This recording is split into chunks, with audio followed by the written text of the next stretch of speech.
Hi everyone, slightly different video today. This is going to be me giving my thoughts on PUMA's one-step syllabus.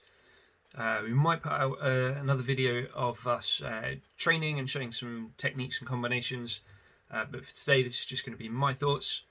And it's very much about PUMA's one-step sparring syllabus. Different groups have their own requirements and things like that. So first up, we've got two different types of one-step sparring in PUMA. We've got traditional one-step and freestyle one-step. I'll talk about them both briefly. So for traditional one-step, this comes in from blue belt, and at blue belt you have set attacks and set defenses. Okay, following on from the combinations that we do for three-step sparring. And really this is just to test your accuracy and your ability to judge that distance by eye and get you used to having no warning from the attacker. So the attacker is going to start parallel ready stance, and as a defender, as soon as you're ready, you go into your parallel ready stance, and the attacker won't give you a signal that they're about to attack. It's just their start of their sine wave that says they're on their way. Okay. So for both attacker and defender, you're really looking at your accuracy.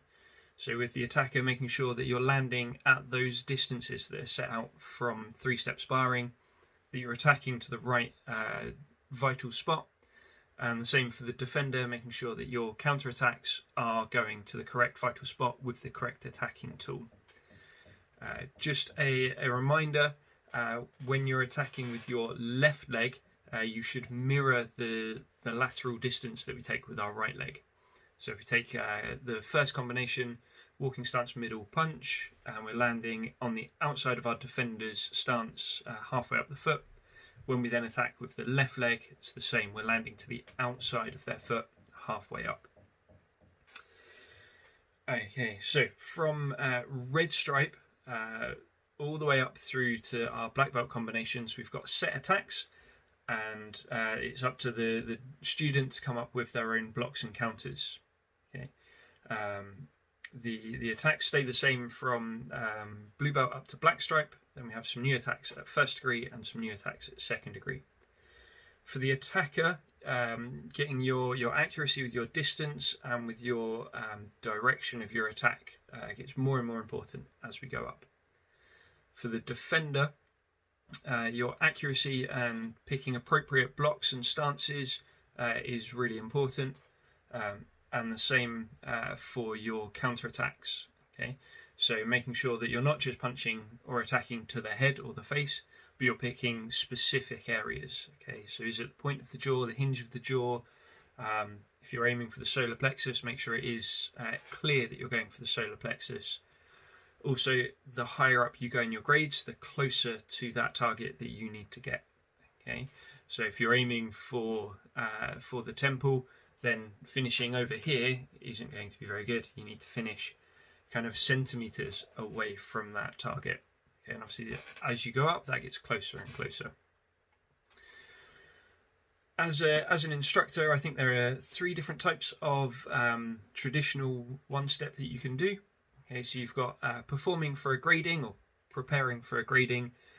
From there, accuracy and effectiveness are the key things. So that's accuracy with your stance and your distancing, but also nice appropriate blocks and counters. And they need to be appropriate, not just for the attack that's coming towards you, but also appropriate for you. Okay, if you can't do a high section reverse standing kick with good control and stop it that far from the attacker, don't do it. Okay, play to your strengths in this. We've then got performing for demonstrations.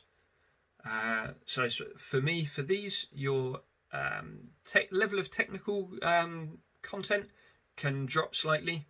The people watching aren't really going to know how a good L stance should look, so you can get a little bit more flashy, you can kick a bit higher, try and wow the crowd, basically. And then you've got your training time. So for me, training time is a time to step out of your comfort zone to try and improve what you're doing. A really good way of that is setting yourself some constraints. So maybe say, okay, for today, I can't use walking stance, L stance, sitting stance.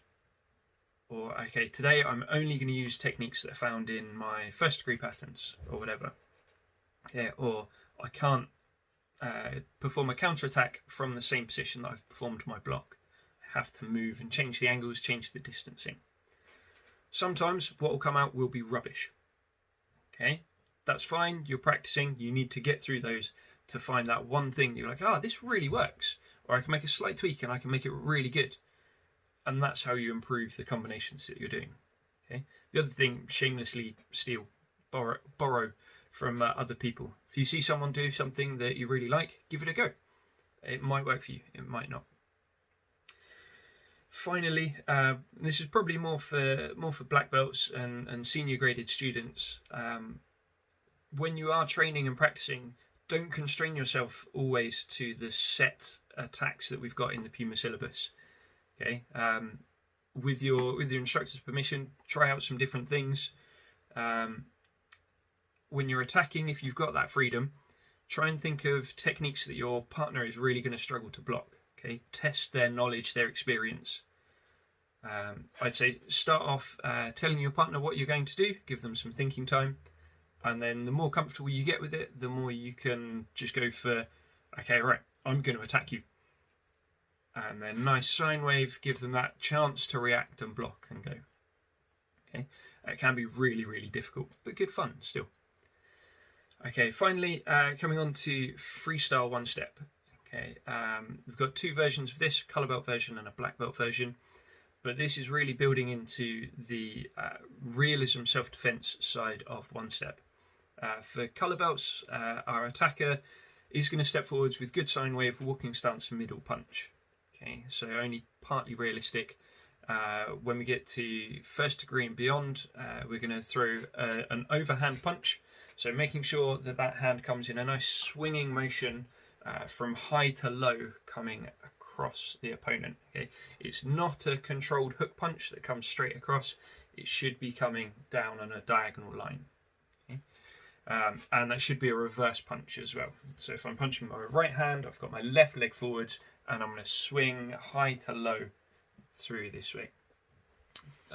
It presents some different challenges for the defender.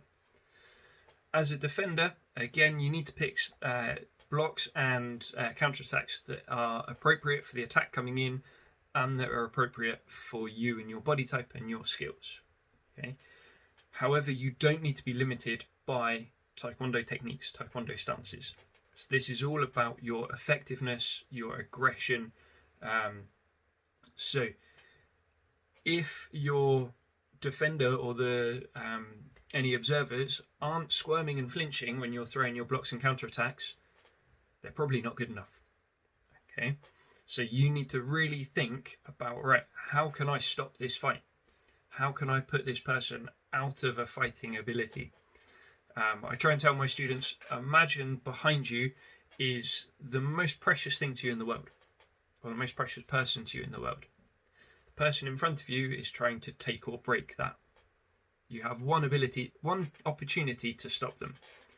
Okay, so you need to block, you need to strike a key vital spot that is going to end that fight then and there. Okay, cool. I think that's all.